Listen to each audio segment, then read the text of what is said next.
Hi Fox, how are you doing? Today I wanted to share with you an outstanding game of chess played in European Championship in Armenia. As always, the ever creative Jobava, in this case with black pieces, provides us with a spectacular game in the fourth round of this tournament. And really, I hope you like the video because it's really an outstanding game of chess, amazing, crazy tactics with some very, very sharp, extremely complicated positions. So no waste more time. Let's go d4, knight f6. We have a Slav. By the way, I just forgot to say who is playing with white pieces. It's Alexander Shimanov, 2649. Another very strong GM. And Badur Jobava with black. So we have a Slav defense. Very common line. Bishop g4. Nothing strange so far, but no worries. Badur with complicated in no time. Knight e5. Bishop h5.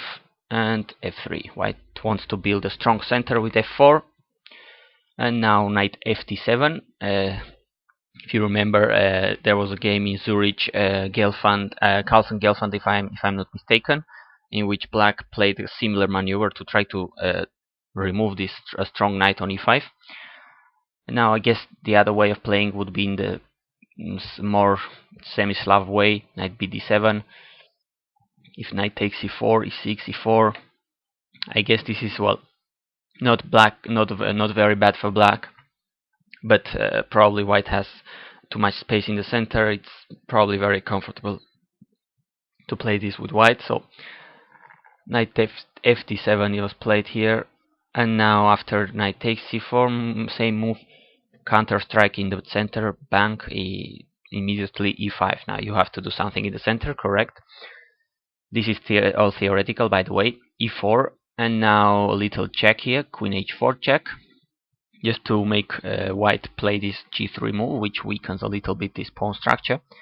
And queen f6. Now black is attacking the pawn on f3, and the position is already complicated. He's attacking the d4 pawn here on d4 as well with the queen, so this is already a double-edged position. So white decides to take on e5, and now queen takes f3. Interesting move. Black is willing or to exchange his queen, or he's attacking the rook on h1. So what to do here? By the way, as strange as it could look, this position, not the most common looking position. This had been played 21 times, at least in my database. I hope it's updated. So the most notable game is Shirov Nikolic in 1993. That was a draw, in case you want to check it. Here, correctly, white plays knight d6 check. Let's take a look what would happen if queen takes f3. This is much better for black. The reason being that after bishop takes f3, obviously rook g1 must be played. But now black has bishop c5. Now this bishop pair is controlling each and every square the rook can go to. And the only way not to lose the rook is to exchange that bishop. Bishop e3, bishop takes, knight takes, and now after knight takes e5, black has every reason in this world to be very happy. I mean, he's up a pawn, his pawn structure is very, very good.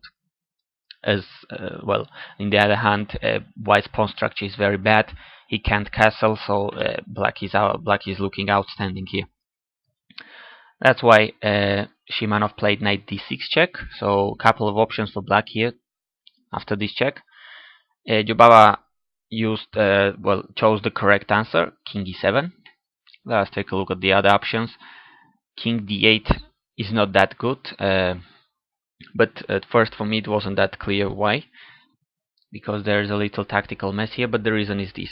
Queen takes f3, bishop takes f3, and the pawn on f7 is a threat here, because although you have white has his own rook under attack, he has some intermediate moves. So after knight takes f7 check, fork obviously, king e8, now e6, a key point, defending the knight and attacking the knight on d7, the black knight on d7. So for instance, if bishop takes h1, white would take on d7, knight takes d7. Now white takes on h8, just a line to illustrate that white is doing well here. He's up a piece. And the other option after the check was to take on d6, but this doesn't look good either. Now white takes on d6, giving up his rook. I mean, he's willing to do this. He's just going to go for the checkmate. If queen takes h1, now bishop g5, threatening the checkmate. So f6, he takes, and note that black hasn't got any check with the queen to get back into the game. So white can take his time to build his attack. I mean, to keep threatening things. Now knight takes f6, and well, now bishop takes, g takes. White is going to slowly but steadily consolidate his attack. Queen check to take the pawn on f6 with check. Now king g8, not to lose the rook. Check, attacking the bishop and the king. If black doesn't want to lose it, bishop g6. Now queen d8 check, king g7, queen d4 check. And now if king h6, which by the way is the move the engine suggests, so so you may guess black's position is very bad if the engine is suggesting giving up the rook. Otherwise, king g8, and a very nice move here, long castle, and white has lots of killer threats here, and basically black is not going to lose only his queen. Probably this is checkmate in a couple of moves. So a very complicated position for black here, even though he's upper rook for a pawn.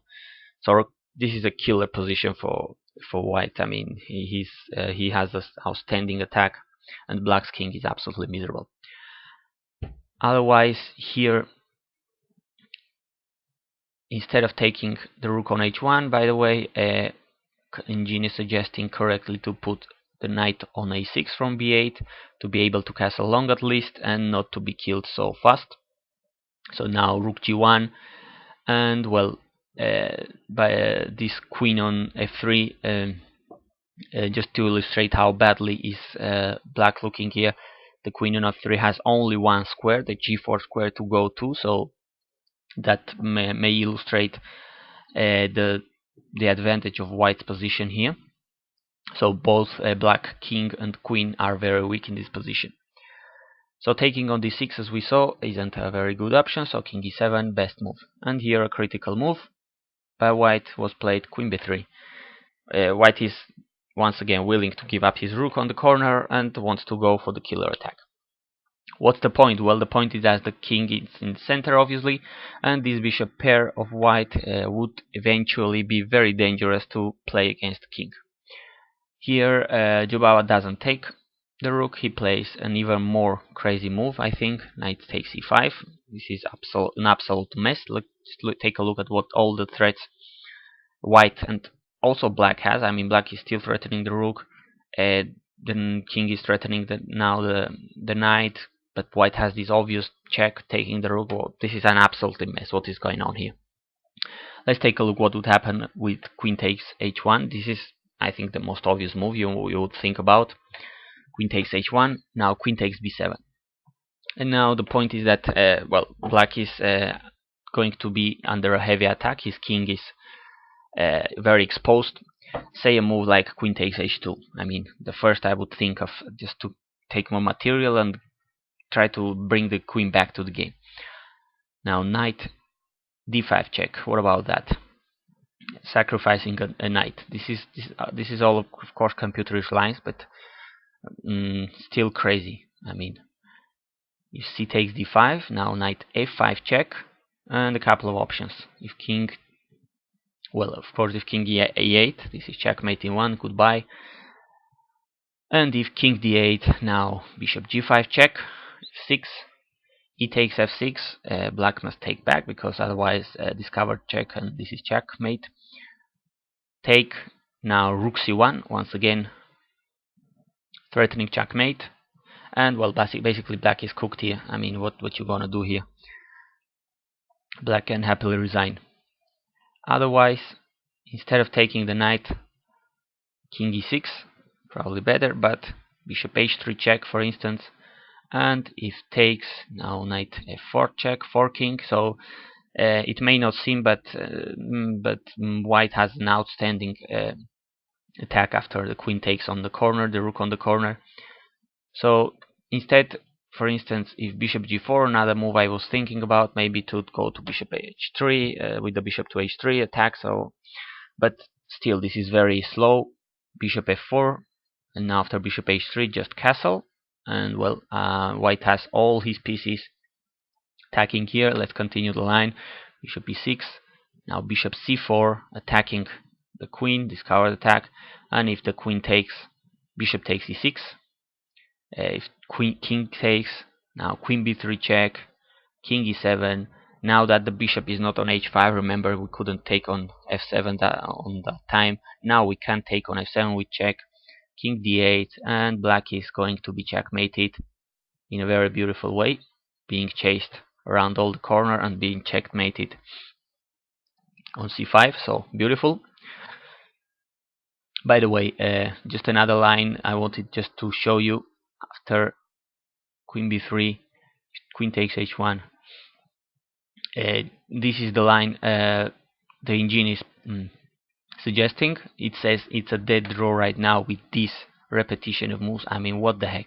Anybody doing this in a real game should be imprisoned or something, or this should be this would be criminal to end this kind of game in this way. So don't trust the engines when they say it's a dead draw, please, in this position.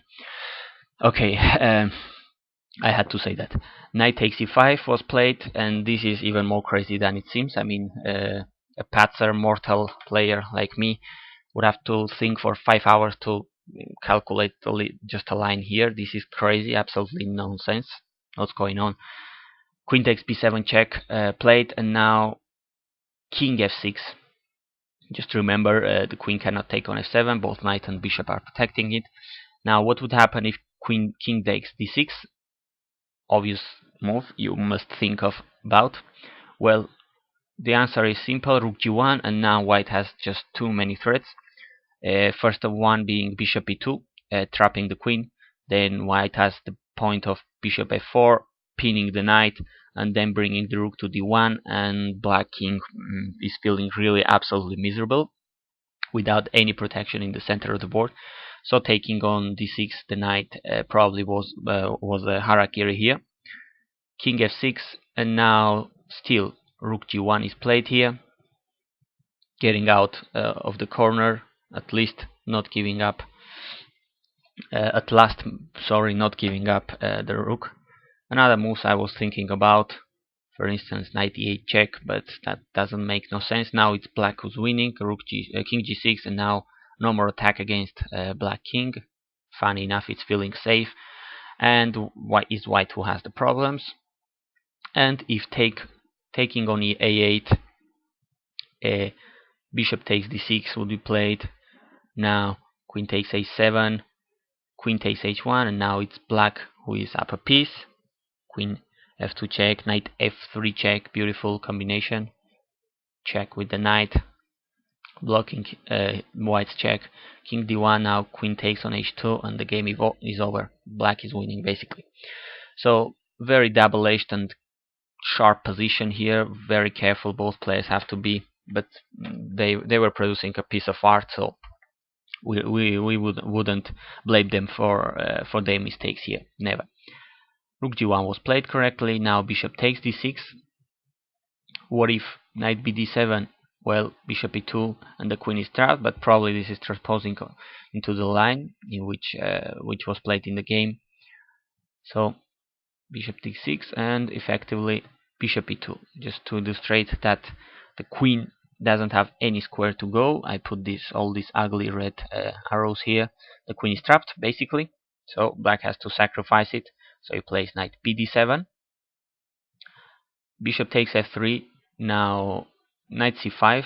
At this point already I think Jobava erred. This was a mistake, but I mean, who could see this? Not even a GM sees this kind of move. This is absolutely crazy position, and the answer white has, as we will see, is absolutely amazing. It seems it was much better to place bishop f3. I don't know why, honestly speaking, but this is a mess of a position, but it seems this was better just to take on f3 first. So knight c5 was played here, attacking the queen, but the answer white is going to give him is an outstanding move. Knight d5 check. Now what's going on? Sacrificing another piece? What is this? Is crazy.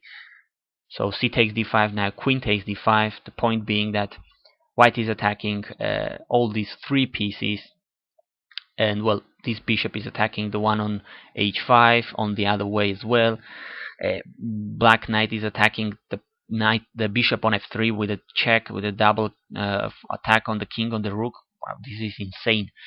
So obviously, well, bishop takes f3, rook takes knight takes f3. This is very obvious. Should be the best, because otherwise bishop takes f3, for instance. Now queen takes d6 check, and white is absolutely winning. So bishop knight takes f3 check, and king f1. And now black must be very careful, because taking on g1 is a fatal mistake. Bishop g5 check, king g6, and this is checkmate. Ho ho! You can take the rook. What about taking on h2 with check? Well, never mind, that's losing as well. King g2, and now white has once again just too many threats. The bishop coming to g5, the knight is of course under attack, there is lots of threats here. So the correct move was bishop e5. Yes sir, giving up the knight on c5, and well, cutting the communication of the queen here on the fifth, just not to get checkmated. Queen takes c5, now rook a c8, queen f2. It seems this gives black just too many opportunities to not to lose. It was more precise to play queen e3. You have, for instance, after the queen, after chasing the knight, you have this dark diagonal to get into, etc. But queen f2 was played here, and this is giving black the chance to play bishop d4. Now note that everything is protected. The bishop is protecting the knight is protecting the bishop, etc. So here white has to exchange pieces. Bishop e3, bishop takes, queen takes, but this in fact this is given already as an equal position, so black has lots of counterplay here. Just imagine he's down a queen for a couple of light pieces for a knight and the bishop, but even though he's a very he has an active position here, so he is going to be attacking. What a game, I mean, spectacular. Queen takes, knight takes h2 check, king g2, rook c2 check. This is an amazing combination.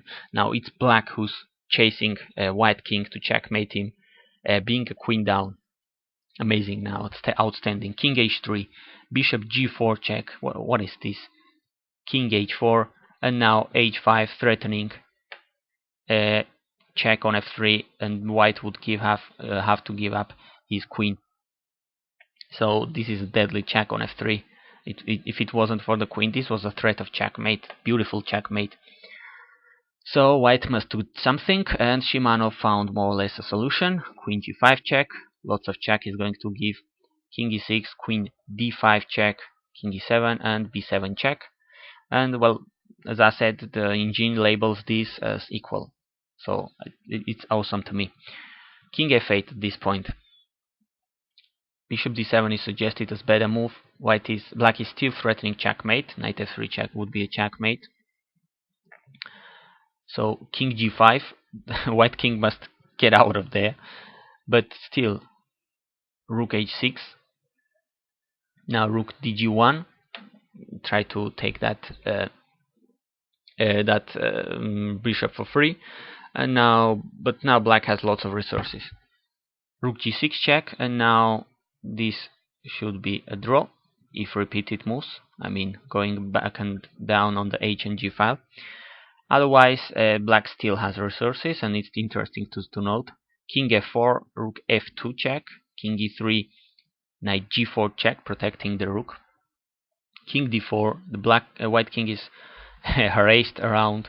Rook d6 check, king now can go to 3 squares, and all of them give enough counterplay at least to equalize for black. Let's start with king c5. This is rook c2 check, and taking on b2, taking the queen. This is winning for black, of course. Going to c4, knight check, taking on d1. and going to c3, rook f3 check, king b4, rook b6 check. So amazingly, black had lots of counterplay in this line, all the counterplay in this world, and the white king would be wandering around just to end up in the queen side here to give up the queen or whatever. But Jobava played king f8. Now king g5. White king must get out of that corner to not be checkmated. f6 check, king f4, and now rook e2. And well, queen b4 check here. White just cannot make any silly move like a5 because still he would be checkmated. So queen b4 check, king g8, queen c4 check, king h8, and now white gives up some material to have still build much up a little material, but to get rid of this annoying pressure against his king. White takes on e2, bishop takes e2, and now rook g2. He's attacking both pieces. He's going to take one of them, be up an exchange. And as we will see, he'll finally capitalize his material advantage, consolidate, and win the game. But still, an amazing game. I mean, we all already played through 36 moves, and we've seen both kings being chased up in the center of the board to be checkmated in tons of variations. So let us see how this did finish. g5 check. This is still not over, but now white is looking better. King e3, and now knight g4 check. Piece was going to be lost anyway. King takes e2, and now rook b8, attacking the pawn on b2. King d3, a5, an old recipe to defend 2 versus 1 pawns. King c3, king g6, b3. Now white is slowly consolidating. Rook c8 check, king b2, rook e8. This is technique. Rook e1, knight e5, rook d1 taking the open column, knight f3, rook d5 attacking on a5, takes, h4, g takes, knight takes, rook c2, and white is basically winning here, just a little of technique needed. g4, rook a8, which would allow white to move, of course, to push forward his passed pawn and to put the rook behind on the g file to control this black's passed pawn. King f5, a5, g3, rook g8, rook e5, b4 protecting, g2, a6, and 53 moves have been played already, but Jobava resigned. He's absolutely lost here. The pawn is going to promote on a file, but still an amazing game. Kudos for him, probably the most creative 2700 plus player in the world. So really an outstanding game in my opinion. It could be the game of the year so far, and really an amazing line, some amazing tactical possibilities there. Really hoping there will be more of games like this in this tournament. Thanks for watching, and